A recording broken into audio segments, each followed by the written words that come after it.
Hello everyone, welcome to my channel. आज के इस वीडियो में हम एक बहुत ही इंपॉर्टेंट टॉपिक के बारे में डिस्कस करेंगे जो है अबाउ का सिद्धांत, अबाउस प्रिंसिपल। ये एक ऐसा प्रिंसिपल है जो क्वांटम मैकेनिक्स और एटॉमिक स्ट्रक्चर समझने में मदद करता है। इस वीडियो में हम जानेंगे कि इलेक्ट्रॉन का अरेंजमेंट एटम के अंदर कैसे होता है और ये किस तरह उनकी स्टेबिलिटी को डिफाइन करता है। तो इस पर्टिकुलर वीडियो में हम अबाउ के सिद्धांत, अबाउ प्रिंसिपल का बेसिक कॉन्सेप्ट समझेंगे, इसकी सीमाएं जो लिमिटेशंस है उसको डिस्कस करेंगे जो इंपॉर्टेंट है बीएससी सेमेस्टर एग्जाम्स के लिए। एंड आपको ये proper handwritten notes provide करूंगा हिंदी में, जिसको आप डायरेक्टली अपने सेमेस्टर एग्जाम्स में अप्लाई कर सकते हैं। आपके एग्जाम प्रिपरेशंस के लिए ये नोट्स डेफिनेटली आपके लिए बहुत हेल्पफुल होगा। स्टार्ट करते हैं अबाउ के सिद्धांत का बेसिक कॉन्सेप्ट, बेसिक डेफिनेशन क्या होता है। कॉन्सेप्ट समझने से पहले एक इंपॉर्टेंट चीज, अबाउ का सिद्धांत का के टर्म में जो अबाउ शब्द है वो एक जर्मन शब्द है जिसका अर्थ होता है बिल्डअप या निर्माण करना। इस सिद्धांत के अनुसार परमाणु की मूल अवस्था ग्राउंड स्टेट में इलेक्ट्रॉन सबसे पहले निम्न ऊर्जा वाले कोषों, उपकोषों व कक्षकों में जाती है, अर्थात इलेक्ट्रॉन का भराव ऊर्जा के बढ़ते क्रम में होता है। ठीक है, तो ये बेसिक डेफिनेशन है अबाउ का सिद्धांत। मेनली अबाउ के सिद्धांत में हम किसी भी कक्षक में, किसी भी ऑर्बिटल में इलेक्ट्रॉन किस क्रम में भरेगा उस क्रम को जानते हैं। ठीक है, तो अबाउ के सिद्धांत के अनुसार इलेक्ट्रॉन का भराव ऊर्जा के बढ़ते क्रम में होता है। ठीक है, यहाँ पे आप डायग्राम देख सकते हैं। ये डायग्राम जो है बहुत इंपॉर्टेंट है, इससे ही आपको पूरा अबाउ सिद्धांत का कॉन्सेप्ट समझ में आ जाएगा। मेनली हम किसी भी सेल, सब सेल या ऑर्बिटल में इलेक्ट्रॉन कौन से क्रम में भरेगा उसको हम अबाउ के सिद्धांत के अनुसार जान सकते हैं। हम इलेक्ट्रॉनिक कन्फिगरेशंस अगर लिखते हैं तो इसमें हमको मेन पता होना चाहिए कि सबसे पहले इलेक्ट्रॉन कौन से ऑर्बिटल में जाएगा, फिर कौन से ऑर्बिटल में जाएगा, तो उसी को हम इस सिद्धांत से समझ सकते हैं। तो इस सिद्धांत के अनुसार यहाँ पे आप देख सकते हैं ये के सेल है, ये एल सेल है, ये एम सेल है, ये एन सेल है, ये ओ, ये पी, ये क्यू, ये आर। ठीक है, ये सेल्स हैं, इसको इस प्रकार से रिप्रेजेंट किया गया है। मेनली ये हमारा कोई एटम है, ये जो है हमारा न्यूक्लियस है। ये हो गया के सेल, ये हो गया एल सेल, ये हो गया एम सेल। ठीक है, तो इलेक्ट्रॉन सबसे पहले कौन से सेल में जाएगा? सबसे पहले कोई भी इलेक्ट्रॉन जो है वो के सेल में भरेगा। ठीक है, के सेल का एक सबसेल होता है, के सेल का एक सबसेल होता है 1s। ठीक है, 1s ऑर्बिटल। तो सबसे पहले इलेक्ट्रॉन जो है 1s में भरेगा, क्योंकि 1s का इलेक्ट्रॉन जो एनर्जी है, जो ऊर्जा है, वो सबसे कम होता है। ठीक है, जैसे जैसे हम सेल आगे न्यूक्लियस से दूरी बढ़ती जाती है, सेल्स की एनर्जी जो है वो बढ़ते जाता है। तो के सेल्स का एनर्जी सबसे पहले है, इसीलिए अबाउ के सिद्धांत के अनुसार इलेक्ट्रॉन सबसे पहले के सेल में भरेगा। उसके बाद एल सेल के जो है सबसेल्स, ठीक है, एल सेल का दो सबसेल होता है 2s और 2p। तो इलेक्ट्रॉन अब फिर उसके 1s के बाद फिर 2s में भरेगा, फिर उसके बाद 2p में भरेगा, फिर 3s में भरेगा। इस प्रकार से ये जो है ऊर्जा के बढ़ते क्रम में जो है इलेक्ट्रॉन्स का भराव होते रहेगा। ठीक है, ये डायग्राम मेन है। ये एरो का जो साइन है वो आपको ध्यान रखना है। इस प्रकार से सबसे पहले 1s में, फिर 2s, फिर 2p, फिर 3s, फिर 3p, फिर 4s, इस प्रकार से क्रम बढ़ते जाएगा और ये इलेक्ट्रॉन भरेंगे। ठीक है, तो इलेक्ट्रॉन सबसे पहले 1s में भरेगा, फिर 2s में भरेगा, फिर 2p में, फिर 3s में। ये जो है हम इलेक्ट्रॉनिक कन्फिगरेशन लिखेंगे तो हमको याद रखना है इस क्रम में जो है इलेक्ट्रॉन्स भरते हैं। ठीक है, ये हो गया मेन कॉन्सेप्ट हमारा अबाउ के सिद्धांत का। इलेक्ट्रॉन पहले कम ऊर्जा वाले उपकोष में प्रवेश करता है, फिर अधिक ऊर्जा वाले उपकोष में, जब तक अन्य उपकोष में निर्धारित इलेक्ट्रॉन की संख्या पूरी न हो जाए। अब पूरी न हो जाए ये कॉन्सेप्ट क्या है? देखिए, 1s जो ऑर्बिटल है उसमें 2 इलेक्ट्रॉन जा सकता है। ठीक है, मैक्सिमम जो है 2 इलेक्ट्रॉन जा सकता है। तो पहला इलेक्ट्रॉन 1s में भरेगा, फिर दूसरा इलेक्ट्रॉन भी 1s में भरेगा। अब ये 1s ऑर्बिटल में 2 इलेक्ट्रॉन कंप्लीट हो चुके हैं। तो अब जो तीसरा इलेक्ट्रॉन है वो कहां जाके भरेगा? वो p के लिए भरेगा। ठीक है, वो फिर जाएगा और 2p में भरेगा, क्योंकि 2p के लिए 6 इलेक्ट्रॉन है। तो आगे के जो इलेक्ट्रॉन्स है वो p में भरेंगे। उसके बाद p में जो 6 है, अगर 6 इलेक्ट्रॉन भर गए, कंप्लीट हो गए, तो उसके बाद फिर d में जाएगा। ठीक है, 10 है ना, d में 10 इलेक्ट्रॉन जा सकते हैं मैक्सिमम। f जो उपकोष है उसमें 14 इलेक्ट्रॉन जा सकते हैं मैक्सिमम। तो इस प्रकार से जो s के तो इस प्रकार से जो इलेक्ट्रॉन्स के मान है, ठीक है, s के लिए 2 है, p के लिए 6 है, मैक्सिमम इलेक्ट्रॉन्स इस उपकक्ष में आ सकते हैं। तो यहाँ पे वही कॉन्सेप्ट बताया गया है कि इलेक्ट्रॉन पहले कम ऊर्जा वाले उपकोष में प्रवेश करते हैं, फिर अधिक ऊर्जा वाले उपकोष में, जब तक उस उपकोष में निर्धारित इलेक्ट्रॉन की संख्या पूरी ना हो जाए। ठीक है, जितना उसका मैक्सिमम क्राइटेरिया है, जितना कैपेसिटी है, उतना पूरा भरेगा। उसके बाद फिर वो नेक्स्ट ऑर्बिटल में जाएगा। ठीक है, तो ये कॉन्सेप्ट हो गया।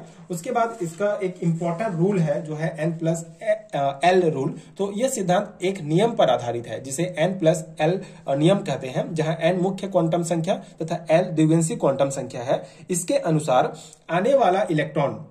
आने वाला इलेक्ट्रॉन उस उपकक्ष में जाता है जिसके लिए n+l का मान सबसे कम होता है। यदि किन्हीं दो उपकक्षों के लिए n+l का मान समान हो तो वह आने वाला नया इलेक्ट्रॉन उस उपकक्ष में जाएगा जहां n का मान न्यूनतम होगा। इसे ही अबाउ का सिद्धांत कहते हैं। ठीक है, तो बेसिकली अबाउ का जो सिद्धांत है वो एक इंपॉर्टेंट नियम पर आधारित है, जो है n+l नियम। ठीक है, जो हमने पिछले वीडियो डिस्कस किया क्वांटम नंबर्स, तो उसमें हमने देखा था कि n होता है हमारा मुख्य क्वांटम नंबर और l होता है द्विआंशी क्वांटम नंबर। किस प्रकार से हम मुख्य क्वांटम नंबर और द्विआंशी क्वांटम नंबर निकाल सकते हैं वो हमने डिटेल में समझा है। अगर आपने वीडियो नहीं देखा है तो चैनल के प्लेलिस्ट में आपको मिल जाएगा, आप देख सकते हैं, वहां से कॉन्सेप्ट समझ सकते हैं। यहां के लिए कॉन्सेप्ट ये है कि जो आने वाला इलेक्ट्रॉन है उस उपकक्ष में जाता है जिसके लिए n+l का मान जो है सबसे कम होता है। ठीक है, यदि किन्हीं दो उपकक्षों के लिए n+l का मान समान हो तो वह आने वाला नया इलेक्ट्रॉन उस उपकक्ष में जाएगा जहां n का मान न्यूनतम होगा। इसे ही अबाउ सिद्धांत कहते हैं। अब ये एक आपको सारणी याद रखना पड़ेगा। ये सारणी अगर आपको याद है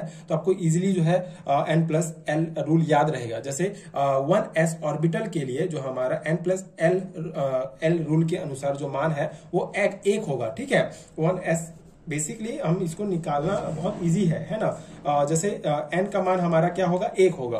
ठीक है, क्योंकि ये 1s जो है कौन से में है, k सेल में प्रेजेंट है। ठीक है, 1s जो है वो k सेल में प्रेजेंट है और k सेल मतलब कि वो पहला नंबर का सेल है हमारा। तो n का मान 1 होगा और l का मान इसके लिए 0 होता है, तो ये मान क्या हो जाएगा, 1 हो जाएगा। ठीक है, n+l, तो n का मान हमारा 1 है और l का मान 0 है, तो 1 हो जाएगा। तो 1s के लिए 1 हो जाएगा, n+l का मान 2s सब ऑर्बिटल के लिए जो हमारा n+l का मान है वो 2 होगा। उसी प्रकार 2p और 3s दोनों के लिए होगा 3 और 3p और 4s के लिए होगा 4 और 3d 4p 5s तीनों ऑर्बिटल के लिए n+l का मान होगा 5 और इन तीनों के लिए 6 और इन चारों के लिए जो n+l का मान होगा वो 7 होगा। इतना आपको याद है तो आप इजीली जो है बना सकते हैं। ठीक है, अब उपयुक्त सारणी से स्पष्ट है कि 2p व 3s के लिए n+l का मान समान है। अब देखिए यहाँ पे एक कॉन्सेप्ट ये भी है कि 2p और 3s के लिए जो n+l का मान है वो 3 ही है, समान है। ठीक है, तो समान है अर्थात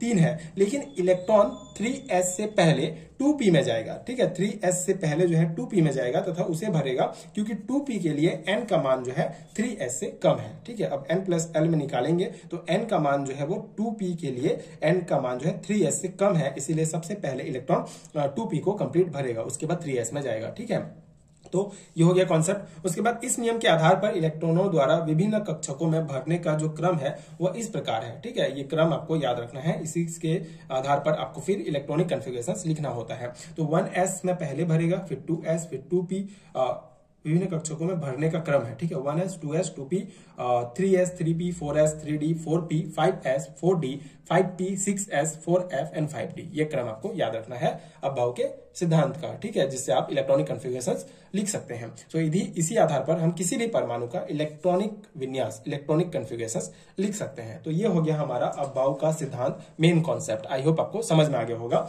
अब इसकी कुछ सीमाएं भी हैं। ठीक है, कुछ लिमिटेशंस हैं अबाउ सिद्धांत की। सो अबाउ सिद्धांत के अनुसार इलेक्ट्रॉनिक विन्यास लिखने पर नियमित क्रम में कुछ विचलन, डेविएशन पाए जाते हैं जो अपवाद के रूप में निम्न है। ठीक है, बेसिकली अबाउ का सिद्धांत जो है हम किसी भी एटम्स का जो है किसी भी एटम का हम लिख सकते हैं उसका इलेक्ट्रॉनिक कॉन्फ़िगरेशंस, किसी भी एलिमेंट का इलेक्ट्रॉनिक कॉन्फ़िगरेशन हम लिख सकते हैं अबाउ सिद्धांत के आधार पर।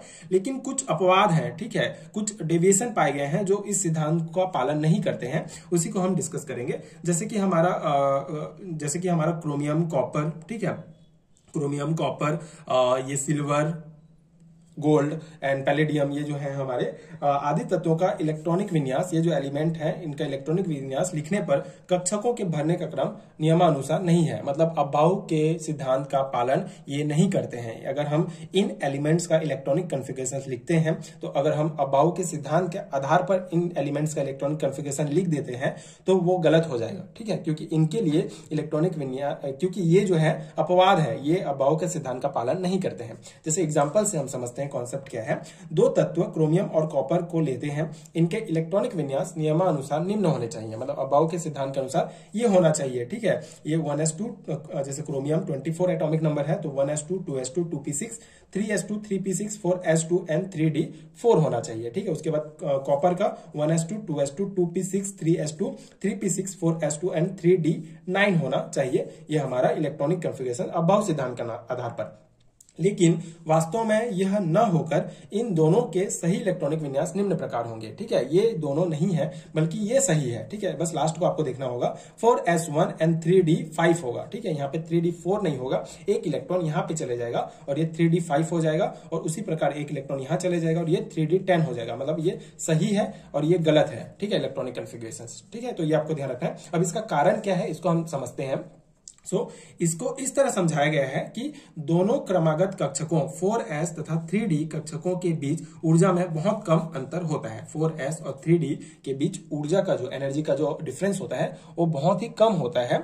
हम यह भी जानते हैं कि पूर्ण भरे फुल फील्ड तथा अर्धपूर्ण हाफ फील्ड उपकक्षक अधिक स्थायी होते हैं क्योंकि उनकी ऊर्जा निम्नतर होती है। अतः उपयुक्त उदाहरणों में 4s से एक इलेक्ट्रॉन का 3d में चला जाना समझा जा सकता है, क्योंकि क्रोमियम के लिए 3d अर्धपूर्ण तथा Cu के लिए 3d पूर्ण भरा जाता है। ठीक है, अब देखिए कॉन्सेप्ट यहाँ पे यही है कि इन दोनों के बीच अंतर बहुत कम है 4s एंड 3d ऑर्बिटल के बीच में। एंड हमको ये भी पता है कि अगर फुल फील्ड या हाफ फील्ड होता है कोई भी ऑर्बिटल तो ज्यादा स्थायी होता है, ज्यादा स्टेबल होता है। ठीक है, तो वही कारण है ये अपने आप को हाफ फील्ड या फुल फील्ड करने के लिए, अधिक स्टेबल करने के लिए एक इलेक्ट्रॉन यहाँ से एक इलेक्ट्रॉन 4s से 3d में चला जाता है। क्योंकि Cr के लिए 3d अर्धपूर्ण तथा Cu के लिए 3d पूर्ण भरा जाता है।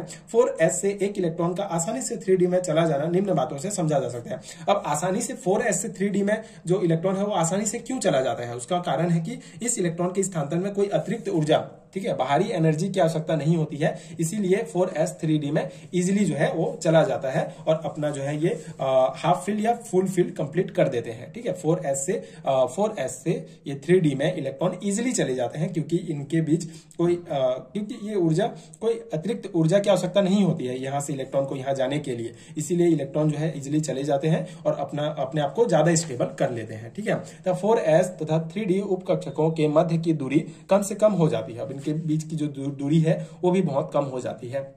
ठीक है, तो ये मेन कॉन्सेप्ट है, इसीलिए ये जितने भी एलिमेंट्स यहाँ पे आप देख रहे हैं ये क्या करते हैं, अबाव के सिद्धांत का पालन नहीं करते हैं, ये अपवाद है। ठीक है, तो ये कॉन्सेप्ट है हमारा अबाव के सिद्धांत का और ये इसके लिमिटेशंस हो गया है। ठीक है, तो आई होप आपको समझ में आ गया होगा। ये notes proper BSc semester exams के लिए है। जैसे कि आप सभी को पता है नेशनल एजुकेशन पॉलिसीज सभी यूनिवर्सिटीज में लागू हो चुके हैं, तो नेशनल एजुकेशन पॉलिसी के अंतर्गत बीएससी सेमेस्टर एग्जाम्स के लिए जो नया सिलेबस दिया गया है उस सिलेबस में आपको ये टॉपिक मिलेगा। तो आप अब किसी अगर दूसरे कोर्स में भी हैं तो उसमें भी अगर आपको ये टॉपिक दिखे तो आपके लिए डेफिनेटली बहुत हेल्पफुल होगा, बहुत इंपॉर्टेंट टॉपिक है, तो इसको आप तैयारी कर सकते हैं एंड वीडियो देख के अपना नोट्स भी बना सकते हैं। अगर आपको हैंड रिटन नोट्स है, ये पीडीएफ फॉर्म है जिसको आप लेके डायरेक्टली तैयारी कर सकते हैं अपने एग्जाम की, तो उसका लिंक आपको नीचे डिस्क्रिप्शन बॉक्स में मिल जाएगा। हिंदी मीडियम इंग्लिश मीडियम दोनों के लिए नोट्स अवेलेबल है, तो आप डिस्क्रिप्शन बॉक्स चेक कर सकते हैं, वहां से नोट्स डाउनलोड कर सकते हैं। एंड अगर वीडियो हेल्पफुल है तो आगे की वीडियोस देखने के लिए चैनल के साथ जुड़े रहिए। Thank you so much for watching.